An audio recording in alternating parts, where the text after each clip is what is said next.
আসসালামু আলাইকুম ওয়া রাহমাতুল্লাহি ওয়া বারাকাতুহু। প্রিয় দেশবাসী, আপনারা অবগত আছেন অল ইন্ডিয়া সুন্নাতুল জামাআত পরিচালিত বালতি সিদ্দিকিয়া আমিনিয়া মাদ্রাসার এবছরের বাৎসরিক ইসালে সওয়াব 14, 15 ও 16 ডিসেম্বর বাংলা 27, 28, 29 অগ্রহণ অর্থাৎ আজ, কাল এবং আগামী পরশু রবিবার, সোমবার ও মঙ্গলবার এই 3 দিনের ইসালে সওয়াবে বাংলার বিভিন্ন প্রান্তের সংগঠনের কর্মী, সমর্থক বা এই মাদ্রাসার হিতাকাঙ্ক্ষী সহযোগী সবাইকে মাদ্রাসা পরিবারের পক্ষ থেকে খাসভাবে দাওয়াত করা হচ্ছে। আজ যদি আসতে নাও পারেন, আগামীকাল সোমবার যদি আসতে নাও পারেন, আগামী পরশু মঙ্গলবার 29 অগ্রহণ 16 ডিসেম্বর আমাদের ইসালে সওয়াবের শেষ দিন।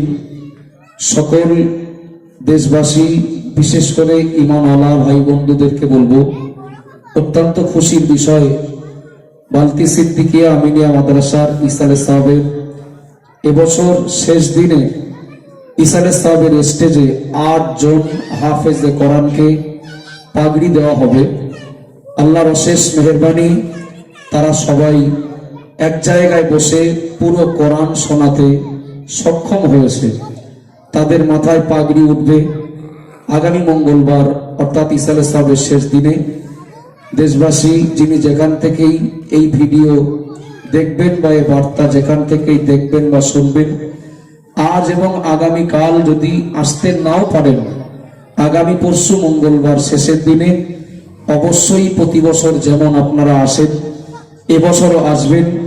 মাদ্রাসার পক্ষ থেকে, কমিটির পক্ষ থেকে, মাদ্রাসা পরিবারের পক্ষ থেকে সবাইকে অত্যন্ত আন্তরিকতার সঙ্গে আহ্বান জানানো হচ্ছে।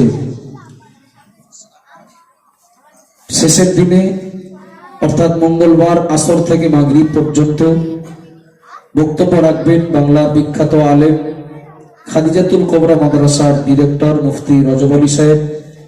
বাদ মাগরিব জিকিরের মজলিস পরিচালনা করবেন আমাদের সকলেরই অত্যন্ত শ্রদ্ধার পাত্র বালতি সিদ্দিকিয়া আমিনিয়া মাদ্রাসার প্রধান উপদেষ্টা মুর্শিদ মুফতি আব্দুল কাইয়ুম সাহেব হুজুর কেবলা, তিনি জিকিরের মজলিস পরিচালনা করবেন।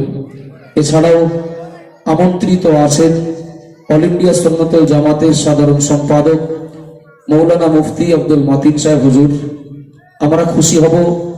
এছাড়াও বাংলার বিভিন্ন প্রান্ত থেকে অনেক যোগ্য বিজ্ঞ আলেম ওলামারা তারা আসবেন, সেটা আমরা সময় মতো দেখতে পাব। আমি আর এই মুহূর্তে কারোর নাম বলছি না, হয়তো কারোর নাম বলতে গেলে কারোর নাম বাদ যাবে, কিন্তু এটা আপনারা জানবেন, শেষের দিনের ইসালে সওয়াবের স্টেজটা সর্বদিক থেকে আমাদের নজর কাড়বে। দূর দূরান্ত থেকে মেহমান যারা আসেন, বিশেষ করে বসিরহাটের দিক থেকে যারা আসেন, বসিরহাট শায়েস্তানগর হয়ে বিএসএফ রোড দিয়ে যারা আসেন, আপনাদের নতুন করে আর বলে দিতে হবে না, আপনাদের সঙ্গে অবশ্যই যেন আধার কার্ড থাকে, না হয় ভোটার কার্ড থাকে। বিএসএফ ক্যাম্প পারমিশন করা থাকে, পারমিশন করা থাকলেও যারাই আসবেন অবশ্যই পরিচয়পত্র সঙ্গে রাখবেন। আমরা সবাই ব্যস্ততার মধ্যে থাকব। কেউ যদি পরিচয়পত্র ছাড়া বিএসএফ রোড দিয়ে এসে আল্লাহ না করুক কোনো সমস্যায় পড়েন, ওই মুহূর্তে আপনার পাশে দাঁড়িয়ে পরিষেবা দেওয়াটা আমাদের পক্ষে অনেকটা কষ্টকর হয়ে যাবে। আর যারা ডাকবাংলো হয়ে, দত্তপাড়া হয়ে বা বিথারি হয়ে আসবেন, তাদের সঙ্গে কোনো বিএসএফ এর সঙ্গে দেখাও হবে না, কোনো বিএসএফ রোডও পড়বে না।